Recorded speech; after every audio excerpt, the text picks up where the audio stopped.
Hello, friends. If you're new, welcome.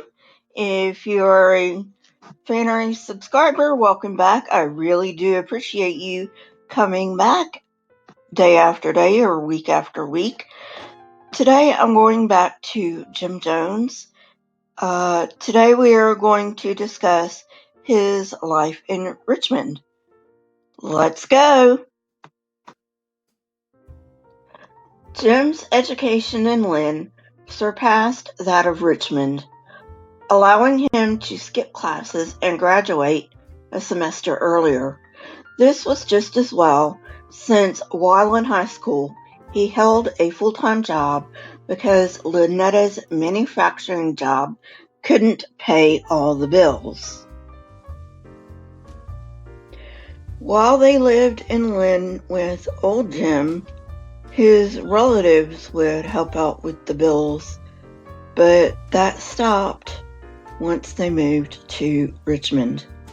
And still Jim had to get a job. He soon found one at Reed Memorial Hospital as a night orderly. During this time, he showed that he could function on little to no sleep. As an orderly, he was sometimes given undesirable jobs, but he also worked with irritable patients, whom he won over with smiles, jokes, and empathy. Even at that age, he had an excellent memory, remembering the names of the sick and their family members, and when a patient needed personal care, he eased embarrassment with chatting and a positive attitude. The management noticed, and though he was too young to be a supervisor, they assigned him to work in the most critical forms of care. By the time he graduated high school in December 1948, he was doubting his career choice. He had planned to be a minister, but now he was thinking of going into medicine. Becoming a preacher didn't necessarily require a degree, but hospital administration, the career he was thinking of, did. Then he met Marceline. She was the oldest daughter of Walter and Charlotte Baldwin, attendees of Trinity Methodist Church. Walter also happened to be a city councilman. Born in 1927, she devoted herself to taking care of baby sister Sharon, who had health problems, even when her own rheumatoid arthritis gave her backaches. She had a wonderful singing voice and formed a music ministry with her sister Eloise and friend Janice, performing Christian service at Reed and nursing homes. A little before high school graduation, she decided to be a nurse to help others.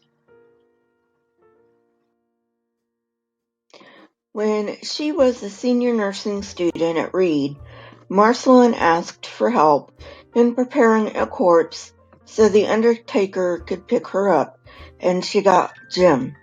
After they were done, Jim comforted the family. After that, it seemed he was always around for the pretty nurse's breaks. Marceline's upbringing had not prepared her for someone like Jim, who showed no interest in courting.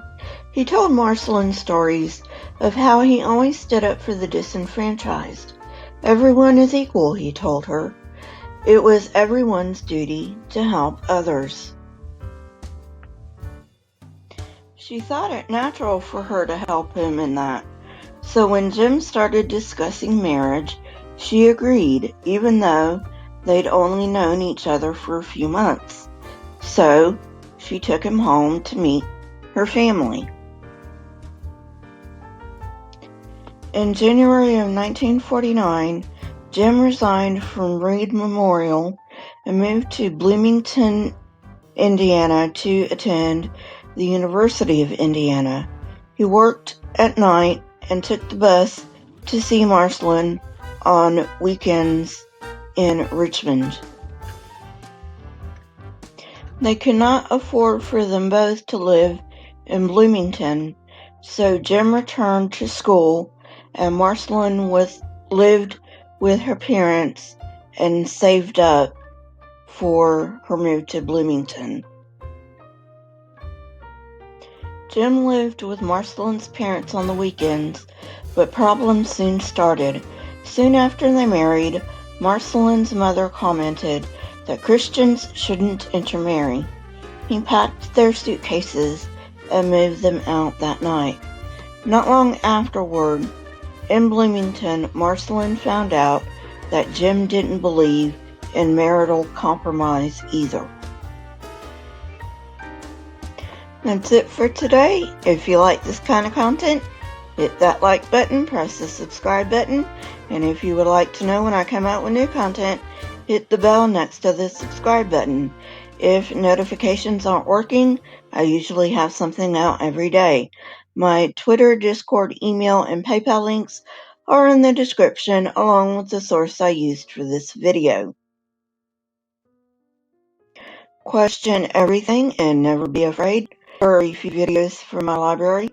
If you have not watched them yet, go ahead and watch them and tell me what you think.